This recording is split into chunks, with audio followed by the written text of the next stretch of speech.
Hello everyone, आज मैं class 10th चाहे आप 9th में हो या 11th में हो, सबके लिए ये वीडियो है। अलंकार, कौन कौन से अलंकार? उपमा अलंकार, रूपक अलंकार, यमक अलंकार और तो और अनुप्रास अलंकार भी। एक एक दो दो एग्जाम्पल दूंगा, एक एक दो दो उदाहरण दूंगा और इतने बेहतरीन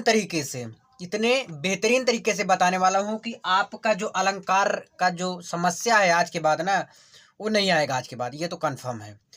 क्या क्या रहेगा? उपमा अलंकार, रूपक अलंकार, यमक अलंकार, अनुप्रास अलंकार, और यही चीज आपको सेम लिख के आना है। और उदाहरण मुझे भी कठिन लगता है, आपको भी कठिन लगता होगा, तो इतना आसान उदाहरण दे दूंगा ना, तुरंत के तुरंत याद हो जाएगा और तुरंत याद भी कर लेना। क्लियर? तो अलंकार का देखिएगा, अलंकार कक्षा 10-12। उपमा अलंकार, जहां उपमेय में से उपमान की क्या हो, समानता व्यक्त किए जाए। अब उपमेय उपमान क्या होता है, ध्यान दीजिएगा, अभी मैं समझाऊंगा। जैसे एक उदाहरण, मैं सबसे पहला उदाहरण ले लेता हूं। हरिपद कोमल कमल से, हरिपद कोमल कमल से,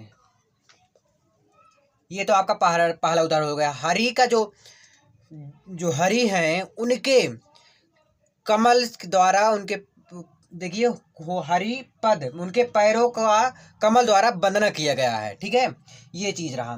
दूसरा उदाहरण इसी में देखिए, दो उदाहरण बता दूं कम से कम। पीपर पात, आप सब बहुत सुने होंगे इसको, क्या चीज? पीपर पात सरिस मंडोला, सरिस मंडोला, पीपर पात सरिस मंडोला। तो पहला हो गया हरिपद कोमल कमल से, दूसरा हो गया पीपर पात सरिस मंडोला, और एक और लिख लीजिए, कौन सा? एक होता है कोटि कुलिस सम बचन तुम्हारा, कोटि कुलिस सम बचन तुम्हारा, सम बचन तुम्हारा, ये चीज रहा। तो हरिपद कोमल कमल से उम्मीद करता हूँ ये आप ज्यादातर लोग यही याद करेंगे, क्योंकि बहुत ही आसान है। चलिए अब देखते हैं रूपक अलंकार, जहां उपमेय में उपमान की एक रूपता बताई जाए। उपमेय में उपमान की एक रूपता बताई जाए, क्या एक रूपता बताई जाए, वहां रूपक अलंकार होता है। कौन सा अलंकार होता है? रूपक अलंकार होता है। जैसे चरण कमल बंदो हरिराई,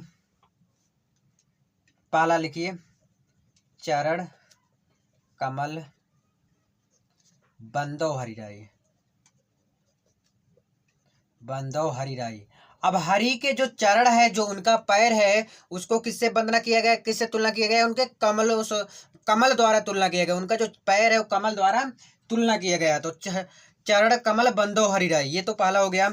दूसरा इसमें देखिएगा ध्यान से, ये समझ में आ गया ना, जहां उपमेय में उपमान की एक रूपता बताई जाए, वहां क्या होता है? रूपक अलंकार होता है। चरण कमल बंदो हरिराई, क्लियर? पहला। दूसरा इसी में देख लीजिए, मन सागर, क्या चीज? मन सागर मनसा लहरी, मन सागर मनसा लहरी, बूढ़े बहे अनेक, बूढ़े बहे अनेक।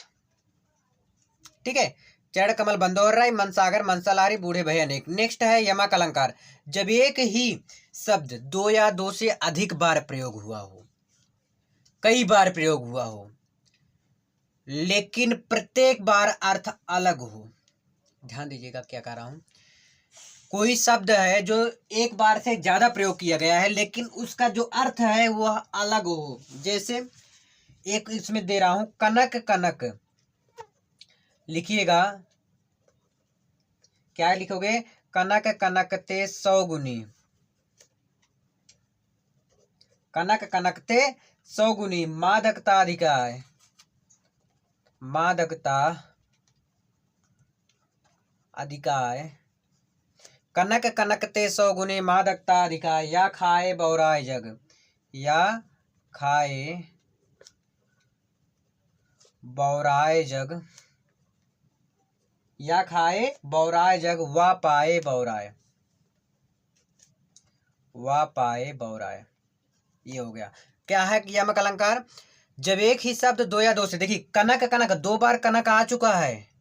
ठीक है, कनक क्या आ गया है? 2 बार आ चुका है। कनक कनकते 100 गुनी, यानी कि जो कनक, एक कनक का मतलब चाहे धतूरा समझ लो, और एक कनक मतलब सोना, यानी कि कनक कनकते 100 गुनी, मादकता अधिकाय, या खाए बौराए जग, वा पाए बौराए, यानी कि इसमें धतूरा और सोना का, देखिए आप कोई भी एग्जाम्पल ले लीजिए, 2 बार आना चाहिए बस, लेकिन उन दोनों का अर्थ एक नहीं हो।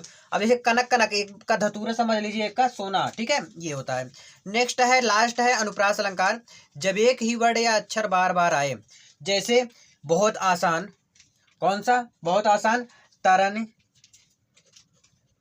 तनुजा, तट तमाल तरुवर बहुछाय, तट तमाल तरुवर बहुछाय,